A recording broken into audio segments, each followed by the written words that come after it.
Memory Bits. Good old Final Fantasy I, a game pushed out by a dying company that actually managed to revive it. Above and beyond that, a series that has certainly left its mark with its mainline series, the many spin-offs and side stories, and will probably continue to do so for the coming decades.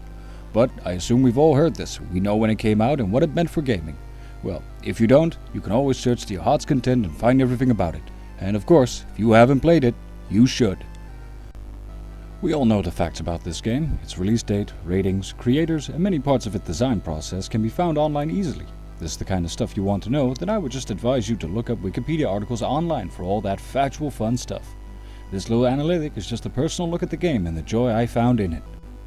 The story of Final Fantasy I isn't too special by today's standards. It wasn't groundbreaking when it came out either, but it comes down to a classic no one did it like this before. So, 4 light warriors, prophesized, will revive the orbs and fight the evil that is destroying the world. While the premise is simple, the game does take you on a journey across its charming world. It starts you off in one of the most basic tropes in fantasy stories. A princess is captured and it's up to heroes to save her. On the way you fight goblins until you make it to the castle that holds her and her captor. With swords and magic you beat down our bad guy and return the princess to her kingdom. In many games, this is where the story would end, but here it is only the start. From this point, the prophecy truly starts to happen. The land rots, the water turns, the air grows still, and the fires inside the world start to violently erupt.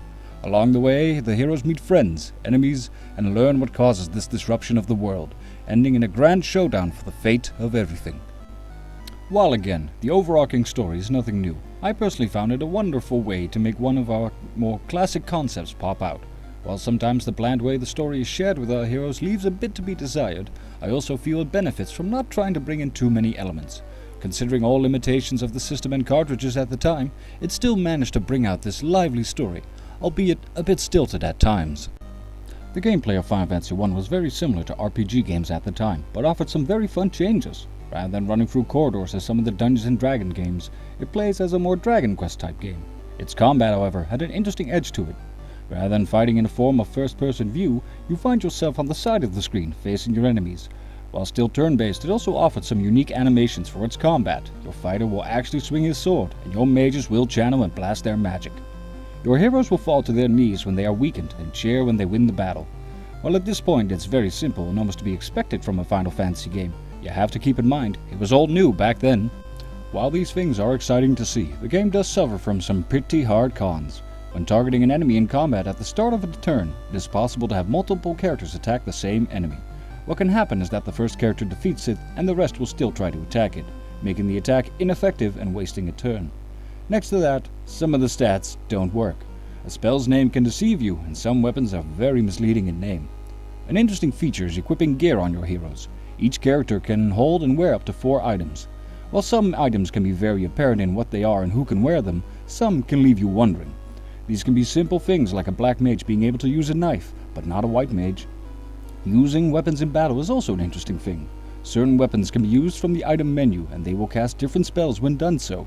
This could allow a fighter to cast magic by using a staff. While of course they won't be as strong as a caster doing the same spell, it allows a neat bit of flexibility in combat. And now on to the music. I love the music. It goes from homely town themes to tunes to, I would dare say, inspire. Take the Marsh Cave for instance. Even while you're crawling around a poison-infested cave numerous feet below the now rotting earth, it feels hopeful and instills a certain feeling of determination. The ship themes leave you with an adventurous feeling, while the Sky Tower one has a sense of dread and urgency behind it. While I don't have that much words about the music, I find it charming, emotive, and all around wonderfully composed. For a system with a sound card that only had 5 channels, I find the usage and sound design excellent, and it also marks the point where Uematsu's career in video game music started. Enemies. While the game does feature a good amount of enemies, it does have the case where many of them are recolors of previous ones. It is also to be noted that many enemies are almost direct traces of the D&D Monster Manual. With that said and out of the way, I simply adore the multitude of enemies you face in this game. Some of the enemies can be unnerving and impressive. Even the goblins have a mean sneer to them with their pointy features and knives ready to carve you up. The large trolls and ogres roaming the land might look less impressive when you put along an enemy like a large unicorn or a horse, but I always admired the art of them, even when I found out their sources. The pacing of enemy encounters always felt appropriate to me. You start with simple small enemies, work your way to dreaded undead to end up against dragons, flying giant eyes, and even a bipedal war machine. The NPCs. The game is rich with NPCs, even if some of them only offer one line of dialogue, while most only exist to give you a small piece of information about the world or your current quest. I find most of them endearing, from Garland's "I will knock you all down" to Oon's "everyone knows me" line. While simple, they always bring a little smile to my face. I love the bosses in this game. The very first one is Garland, a fallen knight from the kingdom of Corneria. He's large, imposing, and for the time you encounter him, a good test of strength for your early quest. The next one, the Pirates, might be a pushover, but it leads to a fun line from BK. And again, it is a nice way to see if the player can handle a large amount of enemies at once. Astos, the next boss, will not pull any punches and cast an instant death spell as soon as you engage him. The wizards are a nice bait and switch with their high magic defense, but purely physical attacks. The vampire, although perhaps seeming like a mediocre in-between, still had me sweating when he started to dazzle my warriors. From there on out, you start to face your more primary enemies, the Four Fiends. The Lich is amazing in this fight, simply for having all the spells ready and willing for you. Coupled with his frightful appearance and his ability to cast Nuke, I always thought him to be very worthy of his title as Fiend of the Earth. Up next is the Fiend of Fire, Kairi.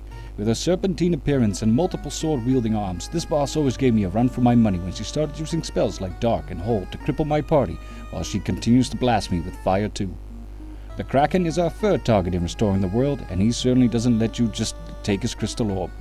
What I always found fun was that for a fiend that uses powerful lightning-based magic, he is still weak to it himself. While his design feels a bit muddled by overabundance, I always felt it to be appropriate for a beast from the deep. Tiamat is our last fiend fight, and he certainly has no qualms about ending your quest as soon as he can.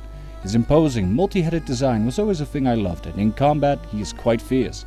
Using powerful ice and lightning spells, he is also able to use things like poison gas to assault your whole party. Sadly, there is a bit of a scummy trick to just cast one-hit kill spells on him to almost circumvent the whole battle. Next we have Warmech, a optional boss. While I'm not really impressed with the design of this mechanical beast, his combat prowess is something to be feared. He is also the prototype for Ultima and Omega weapons from later games. Warmech is the most powerful enemy in Final Fantasy I, and has a low chance of appearing in the last stretches of Tiamat's realm, the Sky Tower. Warmech will waste no time and quickly blast your party with its signature move, Nuke. And then we have Chaos, the final boss. As you have learned by now, Chaos is actually Garland from the beginning of the game. A fearsome posture coupled by his almost demonic features make him quite a sight to behold. Much like the Lich, he has every spell he wants under his belt and will flex them without hesitation. An interesting thing about his death animation, he slowly crumbles into dust, which from then on set the standard for enemy death animations, the classic Dissolve. While it may not be a perfect game, follow very cliched hooks that you can find in beginner adventures from D&D, and have mechanics and items that seem broken. Final Fantasy I, to me, was a wonderful game even when you pass the nostalgic barrier after an hour of playing. The world truly feels like it used to be a more living place as you scramble across its lands, seas and skies. The effects of the time loop and the fiends feel imposing, and some of the NPCs really give off the despair they feel as their world is crumbling and succumbing to the might of the fiends and chaos. While the world is quite big, it never feels too empty or overloaded in its placing of towns, enemies or dungeons. While all of its elements have been perfected up to a point where we don't even see them anymore in newer Final Fantasy games, many of its monster and character designs live on.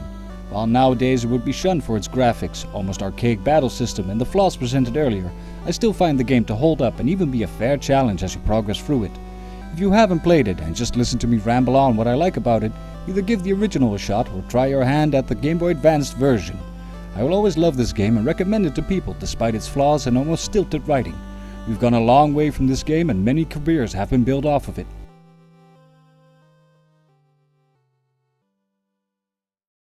This was Memory Bits. I hope you enjoyed it and even consider playing Final Fantasy I again, or for the first time. Thank you all very much for bearing with me and watching this little project of mine. I aim to improve and hopefully bring a little bit more retrospective looks at some of these games. Feel free to throw your thoughts in the comments and anything you think I should look at for future videos. Again, thank you for entertaining my rabblings, and I hope you have a good day.